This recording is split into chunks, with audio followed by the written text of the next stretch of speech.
Oke.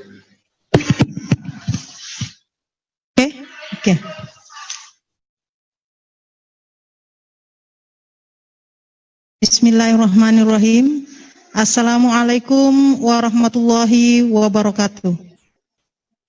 Dan selamat sore, rekan-rekan jurnalis yang kami hormati dan kami banggakan, seluruh warga masyarakat Bontang, para pendengar Radio Praja FM.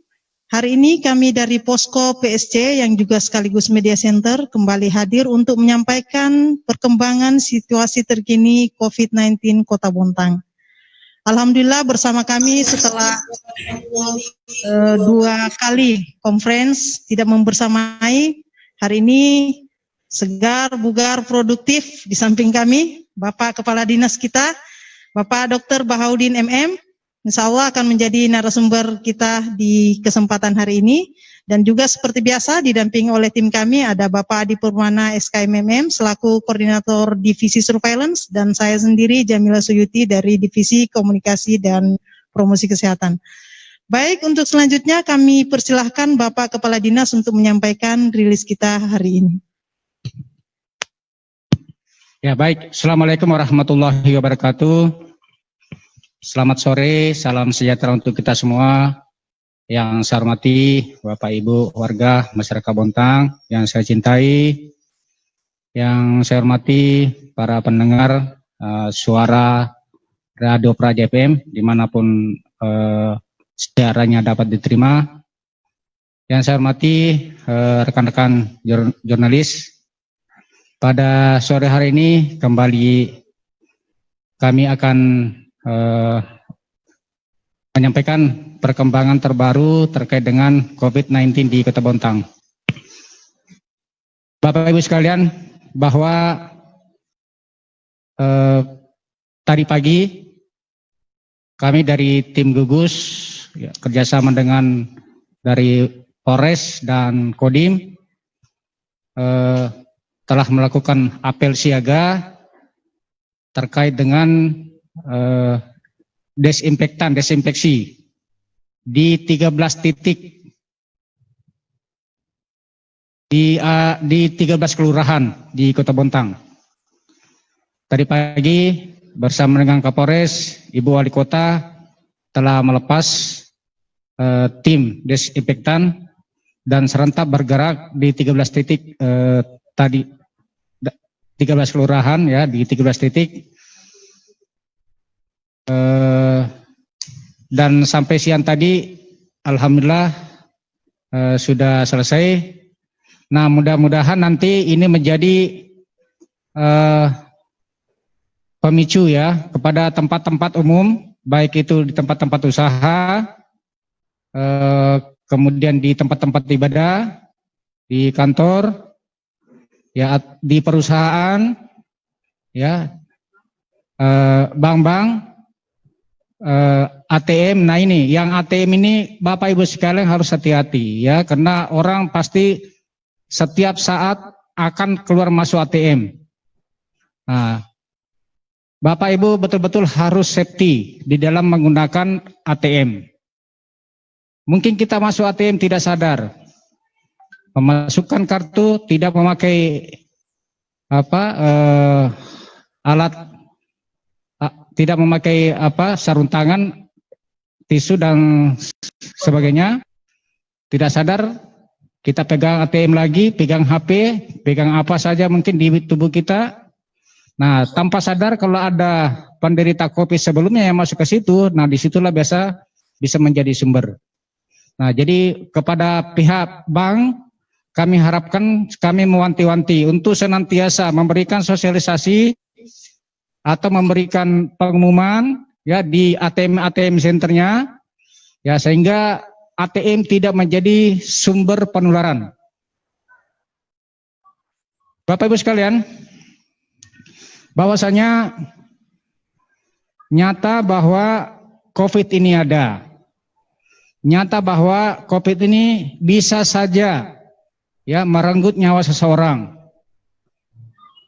Oleh karena itu, bagi Bapak Ibu, saudara-saudaraku yang saya cintai semua, apabila ada orang tua di rumah atau yang punya penyakit bawaan, punya penyakit degeneratif, atau punya penyakit tidak menular seperti kencing manis, hipertensi, stroke jantung, kanker, penyakit asma, itu harus hati-hati, harus ekstra hati-hati. Bapak, Ibu kalau keluar, ya terutama anak-anak muda, perhatikan orang tua kita di rumah. Ya, perhatikan orang tua kita di rumah. Ini sangat rentan, Ya, hari ini kami akan rilis salah satu pasien COVID yang meninggal itu karena ada penyakit komorbid, ada penyakit penyerta. Nah, sekali lagi kami mohon kepada Bapak Ibu yang menderita penyakit tidak menular seperti yang saya sampaikan tadi untuk lebih ekstra hati-hati, ya. Mari kita di rumah, ya, menyayangi mereka yang ada di rumah.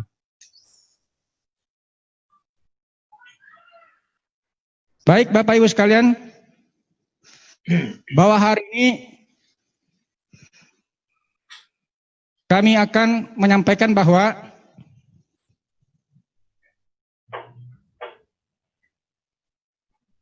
per tanggal 26 Agustus ini sebenarnya kami menerima sekitar 49 tambahan kasus baru. Nah, 7 kami sudah coding. Ya, sudah diverifikasi. Sementara yang 42 karena baru beberapa menit yang lalu kami terima datanya, kami belum bisa kasih coding karena kami belum verifikasi ulang datanya, jangan sampai ada yang double datanya. Sehingga mungkin besok ya bisa dilihat pada rilis di Kominfo seperti biasa. Ya, nanti kami akan sampaikan codingnya. Baik, yang ketujuh orang ini saya sampaikan sebagai berikut. Yang kita sebut kasus BTG 227 sampai dengan kasus 233 BTG. Untuk kasus 227 BTG, laki-laki umur 55 tahun, lewat 3 bulan, kerja di perusahaan. Untuk kasus 228 BTG, umur 15 tahun, 4 bulan, laki-laki, masih pelajar.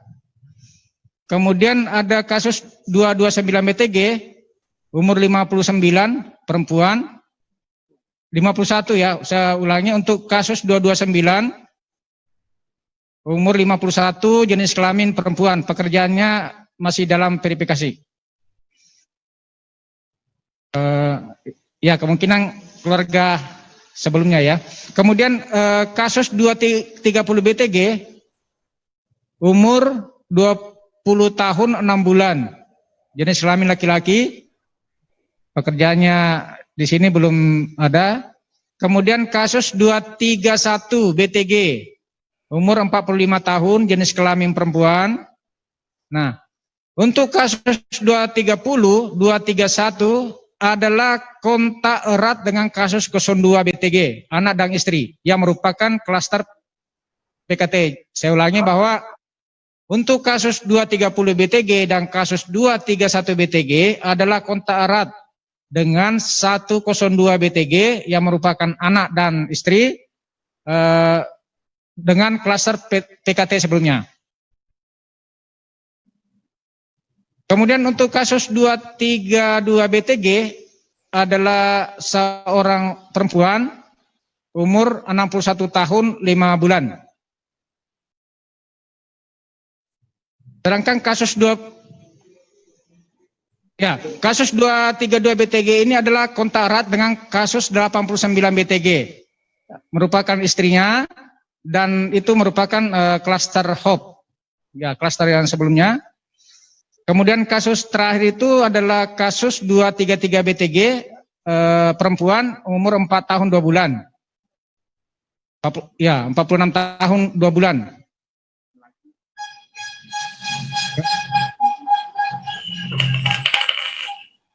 Oh ya, ada syarat ya bahwa untuk kasus 233 BTG umur 46 tahun 2 bulan, jenis kelamin laki-laki. Saya ulangi, jenis sidang laki-laki, pekerjaan ASN.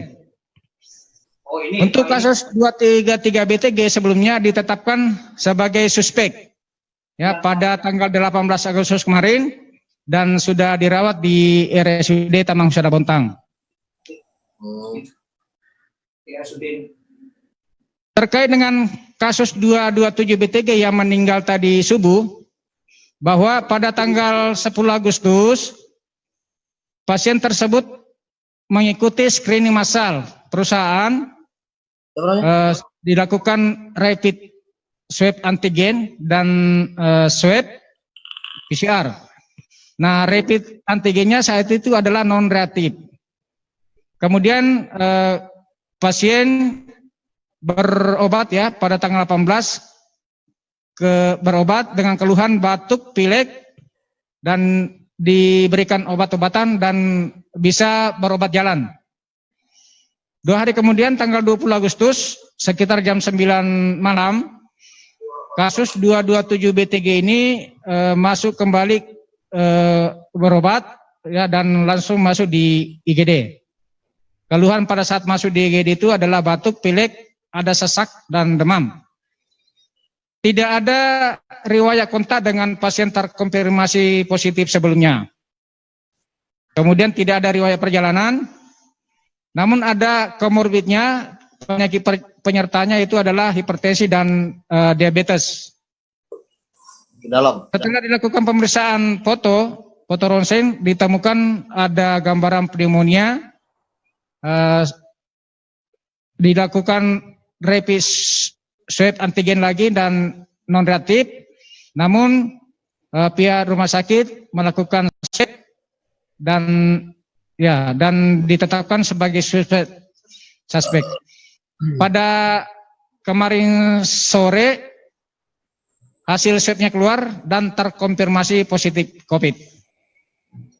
Tadi subuh sekitar jam 2, hampir jam 3 ya, jam 2.55 kasus 227 BTG ini dinyatakan meninggal. Itu mungkin Bapak Ibu sekalian, teman-teman jurnalis yang kami sampaikan terkait dengan 42 yang kita terima baru beberapa menit yang lalu. Insya Allah besok kami coding, hari ini kita kerja untuk verifikasi, insya Allah kami rilis besok. Mungkin demikian. Ya, baik. Demikian penyampaian dari Bapak Kepala Dinas. Selanjutnya kami persilahkan kepada rekan-rekan jurnalis untuk menyampaikan konfirmasi ataupun pertanyaan.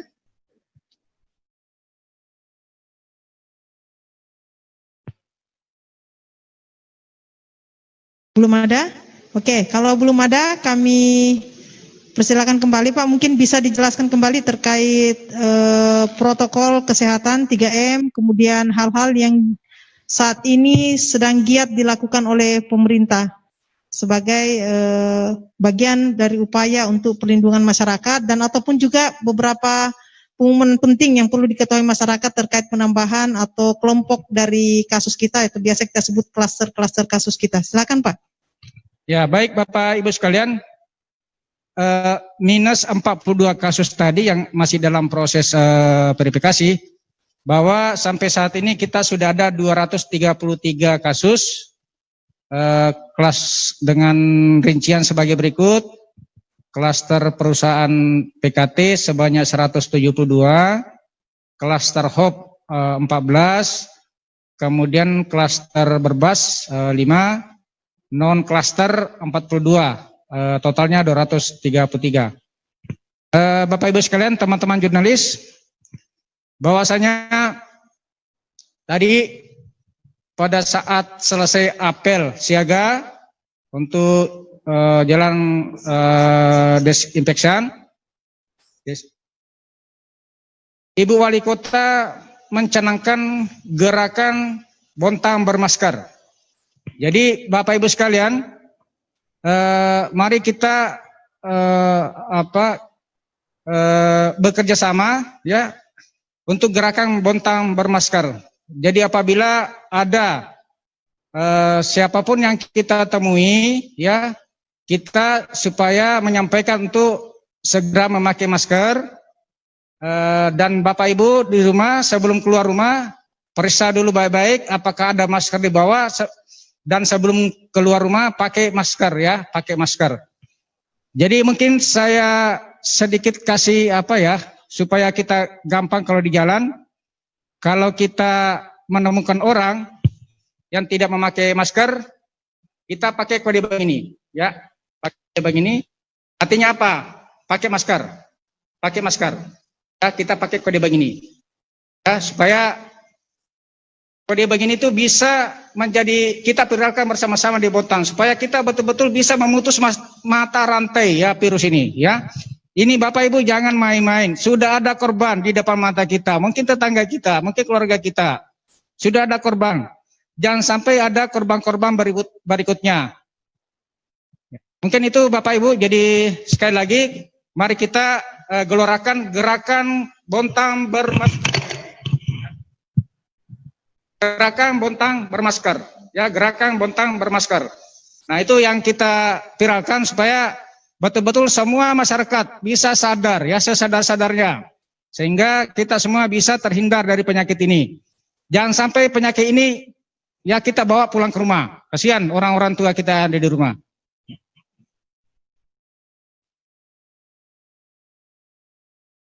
Baik, beberapa yang disampaikan Bapak Kepala Dinas terkait mengingatkan 3M, terutama memakai masker. Itu menjadi kewajiban kita semua, tidak memandang siapapun, siapa saja, bahkan anak kecil pun mesti memakai masker jika diajak oleh orang tuanya. Tetapi yang paling penting kita lakukan, kita ingatkan adalah kota kita sudah sejak beberapa minggu sudah dinyatakan transmisi lokal, maka menjadi kehati-hatian semua pihak, ya, menjadi kehati-hatian semua pihak untuk melakukan 3M dan benar-benar bepergian atau keluar rumah hanya untuk urusan yang penting. Ya, seperti berobat atau membeli bahan pokok, ya Pak, ya. Dan atau memang ada urusan yang benar-benar urgent yang memang harus diselesaikan. Baik, kalau tidak ada? Ya, kalau tidak ada mungkin saya persilakan, selain ini ada ditambahkan Pak Adi, silakan Pak. Ya, baik. Terima kasih. Assalamualaikum warahmatullahi wabarakatuh. Mengingat tren belakangan ini adalah situasinya klaster di wilayah perkantoran. Jadi di Indonesia, di Jakarta dan dimanapun termasuk kita di Bontang, beberapa kecenderungannya adalah klaster di tren perkantoran.